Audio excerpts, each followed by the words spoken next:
दर्शकों नमस्कार, देव दिल्ली देश में आपका स्वागत है। आप देख रहे हैं कार्यक्रम आरण्य। मैं हूं सुधीर राघव और आज हम चर्चा करेंगे इच्छा कैसे उत्पन्न होती है, इसका क्या विज्ञान है, क्या भविष्य में जल्द ही हमें सेल्फ मोटिवेटेड मशीनें देखने को मिलेंगी, क्या कोई ऐसा युग आने वाला है। मगर सेल्फ मोटिवेटेड मशीनें किस तरह से तैयार होंगी, इसके लिए हमें समझना होगा इच्छा को, इंसान में इच्छा कैसे पैदा होती है और इसका क्या गणित है, इसकी क्या फिजिक्स है और क्या ये मशीन में भी पैदा हो सकती है। क्या ऐसी मशीन बन सकती हैं जो स्वेच्छा से निर्णय ले, ऐच्छिक मशीनें हों, सेल्फ मोटिवेटेड मशीनें हों। इच्छा को समझने से पहले हम उसकी परिभाषा को समझ लेते हैं कि इच्छा को किस तरह से व्याख्यायित किया गया है, किस तरह से उसे समझाया गया है। सबसे पहले हम मरियम वेबस्टर डिक्शनरी की बात करते हैं। इसमें इच्छा को एक शक्ति बताया गया है, इसमें इच्छा को एक पावर बताया गया है जो हमारी भावनाओं और निर्णय लेने की क्षमता को नियंत्रित करती है। The power of control over one's own action और इमोशंस। इस तरह से इच्छा को, डिज़ायर को, विल को डिफाइन किया गया है मरियम वेबस्टर डिक्शनरी में। इच्छा के संबंध में प्राचीनतम ग्रंथ ऋग्वेद में विस्तार से बताया गया है। इसमें कारण और कार्य के बीच के संबंध को इच्छा कहा गया है। ऋग्वेद में कारण और कार्य के बीच के संबंध को इच्छा कहा गया है। ऋग्वेद के 10वें मंडल के नासदीय सूक्त में इसे समझाया गया है। 10वें मंडल के इस 129वें सूक्त के 4थे श्लोक में कहा गया है, कामास्तादग्रे समावर्ताधिमान सोरेते प्रथम यदासीत। अर्थात सृष्टि की उत्पत्ति होने के समय सबसे पहले सृष्टि रचना करने की इच्छा उत्पन्न हुई, जो परमेश्वर के मन में सबसे पहले बीज रूप कारण हुआ।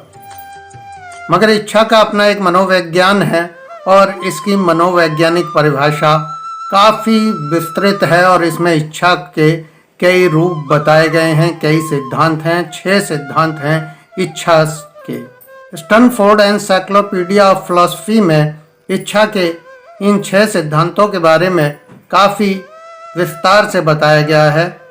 इसमें इच्छा को मस्तिष्क की एक खास स्थिति कहा गया है। स्टैनफोर्ड एनसाइक्लोपीडिया ऑफ फिलॉसफी में इच्छा को एक खास मनस्थिति कहा गया है, मस्तिष्क की एक खास स्थिति कहा गया है। इसमें कहा गया है to desire is to be in a particular state of mind. इसमें जिन 6 सिद्धांतों पर इच्छा को परिभाषित किया गया है उनमें सबसे पहला सिद्धांत है कार्य आधारित इच्छा का सिद्धांत, action based theories of the desire. कार्य आधारित इच्छा का सिद्धांत यानी कार्य के लिए इच्छा उत्पन्न होती है, कार्य को करना है, नहीं करना है तो किस तरह से करना है, ये पूरी तरह से ऐच्छिक है। दूसरा सिद्धांत है आनंद आधारित इच्छा का सिद्धांत, pleasure based theories of desire. आनंद आधारित इच्छा का सिद्धांत यानी आप आनंद लेने के लिए कोई काम करते हो, सिनेमा देखने जाना है, ये इच्छा आनंद आधारित इच्छा का सिद्धांत है। और तीसरा जो सिद्धांत है वह है ईश्वर आधारित इच्छा का सिद्धांत, God based theories of Dzire. यानी धर्म ग्रंथ जो हमें बताते हैं या ईश्वर की इच्छा से हम ऐसा कर रहे हैं, यह ईश्वर आधारित इच्छा का सिद्धांत है। चौथा सिद्धांत है ध्यान आधारित इच्छा का सिद्धांत, attention based theories of Dzire. यानी किसी का ध्यान खींचने के लिए आप कोई निर्णय लेते हैं, कोई काम करते हैं, वो इच्छा आधारित या attention based theories of Dzire में आता है। 5वां सिद्धांत है सीख आधारित इच्छा का सिद्धांत, learning based theories of Dzire. आप स्कूल जाते हैं, कॉलेज जाते हैं, ये सीख आधारित इच्छा का सिद्धांत है। और छठा और अंतिम जो सिद्धांत बताया गया है वो है पवित्रता आधारित इच्छा का सिद्धांत। आप पुण्य के काम करते हैं, आप किसी की मदद करते हैं, परोपकार करते हैं, ये holistic based theories of Dzire में आता है। तो इच्छा के इतने रूप बताए गए हैं वेदों से लेकर मनोविज्ञान तक में।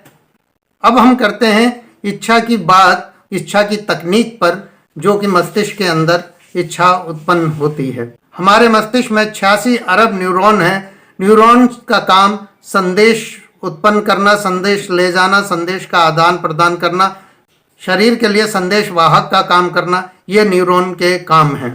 न्यूरॉन चार्ज पार्टिकल हैं और जो चार्ज है इसमें वही एक संदेश है। प्रति सेकंड इतने संदेश मिल सकने की क्षमता जो मस्तिष्क रखता हो या जो भी कंप्यूटर रखता हो, जिस भी कंप्यूटर में इस पैमाने पर संदेश आने की क्षमता हो, उसमें यह संभावना पैदा हो सकती है, उसके लिए विकल्प ये मिल सकते हैं कि वो किस पर अभी काम करे और किस पर नहीं, और इसी का नाम इच्छा है।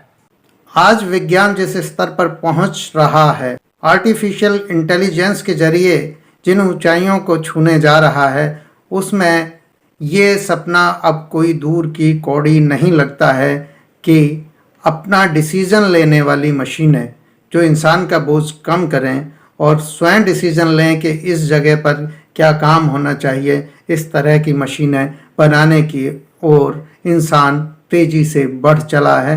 विज्ञान इस दिशा में तेजी से बढ़ रहा है। एक सामान्य आदमी को अगर ये समझना हो कि ये कैसे संभव है, तो उसे समझना चाहिए सबसे पहले इच्छा को, कि इच्छा कैसे उत्पन्न होती है और इसका क्या गणितीय स्वरूप है, क्या इसका फिजिक्स है। तो इसे हम कुछ उदाहरणों से पहले समझने की कोशिश करेंगे कि इच्छा कब पैदा होती है। मनुष्य के मस्तिष्क में 5 से 7 संदेश प्रति सेकंड चलते रहते हैं और ये सभी ऐच्छिक भी नहीं होते। कुछ कार्य जो हैं स्वचालित रूप से इनमें से होते रहते हैं, और ऐच्छिक जो कार्य हैं उनको समझने के लिए हम एक उदाहरण पर जाते हैं। मान लीजिए आप मिठाई की दुकान पर गए हैं और आपके मस्तिष्क में को एक साथ 30 संदेश मिले हैं, यानी वहाँ पर रखी हुई 30 तरह की मिठाइयों के संकेत आपकी आंखों ने स्कैन करके आपको भेजे हैं। तो आपका मस्तिष्क क्या निर्णय लेगा और कैसे निर्णय लेगा, ये इस पर आधारित है कि आपको कमांड जो है कहाँ से मिल रही है। क्या वो आपकी मेमोरी से आ रही है, रैम से आ रही है, यानी वो आपका मेडुला इन 300 संकेतों को स्कैन करेगा और वो देखेगा कि मैंने पहले क्या खाया है। उसे लगता है कि बर्फी का टेस्ट उसे अभी तक याद है, बहुत अच्छा है, और वो उस मैसेज को आपको फॉरवर्ड करता है और ये काम सेकंड के 6-7वें हिस्से में ही हो जाता है और आपका निर्णय बन जाता है कि मैं बर्फी लूँगा। इस तरह से आपकी मेमोरी, आपकी यादें आपकी इच्छा में एक महत्वपूर्ण भूमिका निभाती हैं। अब हम उस स्थिति की बात करते हैं जिसमें कोई मेमोरी नहीं है।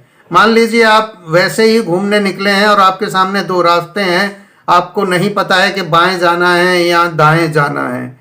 आप उनमें से एक रास्ता चुनते हैं और ये किसी मेमोरी के आधार पर नहीं होता, किसी पूर्व कमांड पर आधारित नहीं होता, क्योंकि आप पहले कभी उस रास्ते से गुजरे नहीं हैं और आपको ये नहीं पता है कि बाईं ओर क्या है, दाईं ओर क्या है। इसे ही बाद में परिभाषित भाग्य के तौर पे किया जाता है। अगर वहाँ नतीजे खराब मिलते हैं या अच्छे मिलते हैं, इसे भाग्य कह दिया जाता है, जबकि यह पूरी तरह से हमारी इच्छा पर आधारित निर्णय का प्रतिफल होता है। तो क्या इस तरह की मशीनें बन सकती हैं जो मनुष्य के मस्तिष्क की तरह प्रति सेकंड अरबों संदेश स्कैन करने में सक्षम हों? तो इसका जवाब है हाँ, क्योंकि अब क्वांटम कंप्यूटर आ चुका है जो प्रति सेकंड 10 ट्रिलियन इंफॉर्मेशन पॉइंट या फ्लोटिंग पॉइंट्स को स्कैन कर सकता है। जो मनुष्य के मस्तिष्क के 86 अरब न्यूरॉन हैं, ये 10 ट्रिलियन उससे कई गुना ज़्यादा है। इसी तरह से मशीनों में इच्छा पैदा हो सकती है जब उनके पास एक साथ कमांड आएंगी, कई सारी कमांड आएंगी, और जब उन्हें एक समय में एक काम करना होगा, कमांड ज़्यादा आने लगेंगी, तब उनमें इच्छा पैदा होगी कि मुझे इनमें से किसे मानना है किसे नहीं, क्योंकि एक समय में एक ही कमांड मानी जा सकेगी और वो उनमें से एक को मानेंगे। और वहाँ जब इच्छा पैदा होनी शुरू हो जाएगी तो मशीनें इंसान के या किसी भी कमांड के हाथ से निकलनी शुरू हो जाएंगी, वो अपनी कमांड खुद बनाना शुरू कर देंगी। तो इस तरह से अब वो दिन दूर नहीं है जब हम ऐसी मशीनों को देख रहे होंगे, जो स्वयं निर्णय लेंगी, जो सेल्फ मोटिवेटेड होंगी, और ये क्या निर्णय लेंगी इसी पर मनुष्य और मानव जाति का भाग्य निर्भर करता है। आज दिल दिल्ली देश में इतना ही। हम फिर इस विषय पर बात करेंगे। धन्यवाद।